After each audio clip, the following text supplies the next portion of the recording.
Okay, we've signed back into the Rocket Cloud again. I want to show you a couple things real quick. First one will be inventory. So we click on inventory. Now what you can't see is I have a small wireless scanner hooked up to my computer, and I have some items with barcodes on them. You'll notice that the cursor is in the barcode field as a default. Now, a couple things I'll mention before I show you these routines. We use the same database that Google uses. It is extremely fast, as you know, working with Google.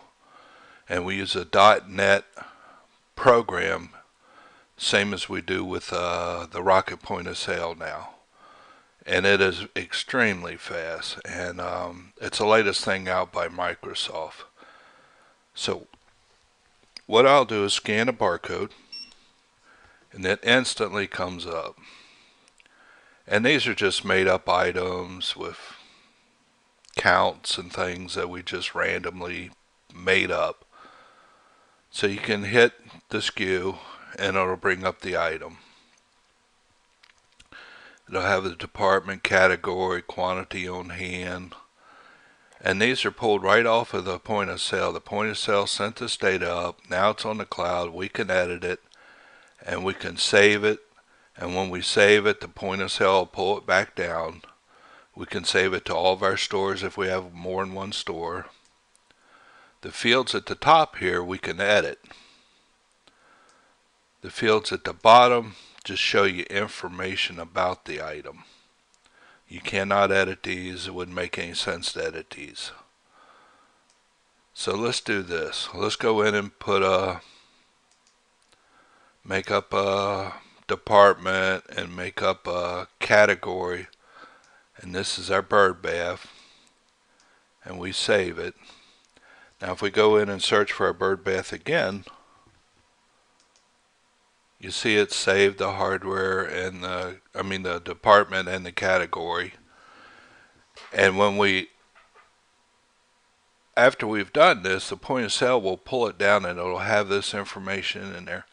And say we misspelled something up here. It's actually called Bird Bath 2. We save it. If we go in and check it, you see it saved that, and that will float down to the point of sale also. Now if you want to try again, say this is not the item you want. Our search routines are very fast. You can say pick all departments. I think we had office a while ago.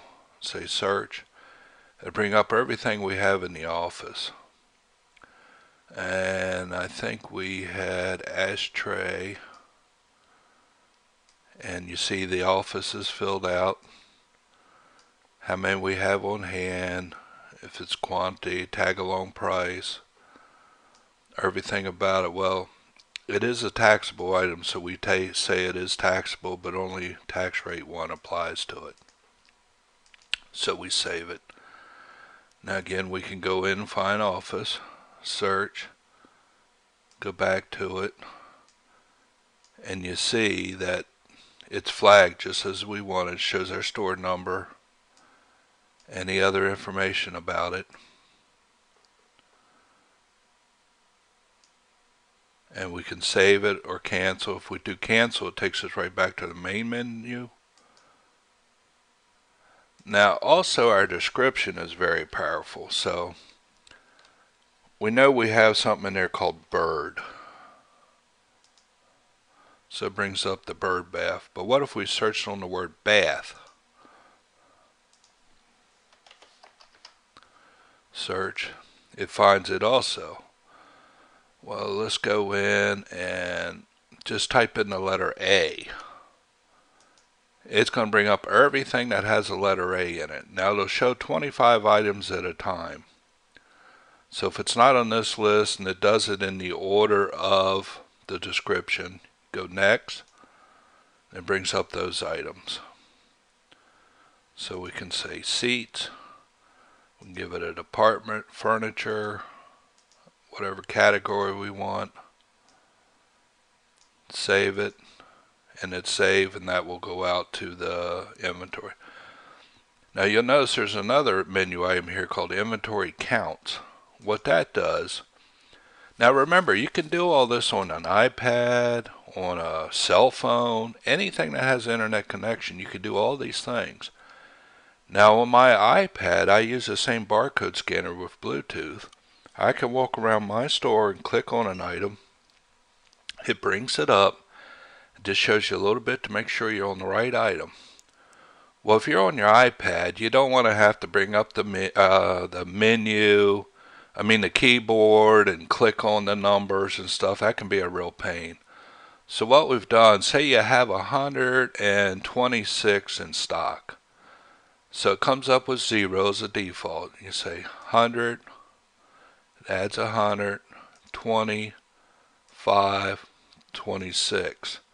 Well, let's say you accidentally said 27. You say, well, we only have 126, so we clear it.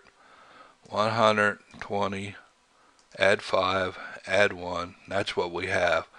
Now this is our bush trimmer. So we can say post counts, and that will go down to the point of sale on the next download and update the quantity on hand. So we go and check our bush trimmer now, and you see there's the quantity we put in, 126. So we can try again. Let's pull up our bird bath. It says we have 205. Well, let's say we only have 23. So we can say 20, 1, 2, 3. And so we have 23 now. We post it. We can check it to make sure. 23. The next time the point of sale grabs the data, it will know that the quantity on hand is now 23. And of course, history records are made of all these edits, who did it, what time, and all this. But again, remember, you can do this from anything. From your cell phone, you walk around with your cell phone, take an inventory. You can actually buy little barcode scanners for cell phones now. And you sit there and scan the barcode with your cell phone, barcode scanner, type in the quantity. And although you can't see it, I can type in 120 and hit enter. And it runs through and posts it in there. I think that was bird bath. No, it was something else. Sign. And it'll put in the right quantity. Okay, and that's the inventory. Let's say you want to add something. We have a new record here called new record thing, and it creates a SKU number for you automatically. Now the thing is, if you have a barcode called, let me go find it and show you.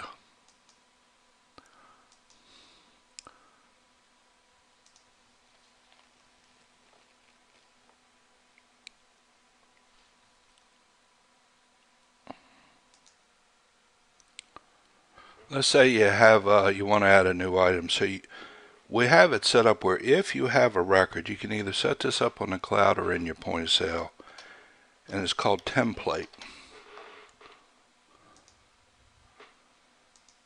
And what that does, every time you add a new record, it pulls off the data from this template record. You can see we say sell price A is $1, $2, $3. We can have any amount, any quantity, any department, any category. We say it's taxable, yes, but we'll say no, no, no, no, save it. So now when we add a new item, it grabs that template file record and pulls it up with the same settings. So it acts like a master record. You don't have to keep entering everything over and over. And you just go in and change your title or description and any other setting that you may want to change. You save it, and now that item will go down to the point of sale as a new item. And that's the basic way the inventory works. We keep adding new features to it. The next video I'll show you the customers, And at the end of the customers, a little bit about the purchase orders. And then we'll do another video on the vendors and the sales screen. That's it. Thanks.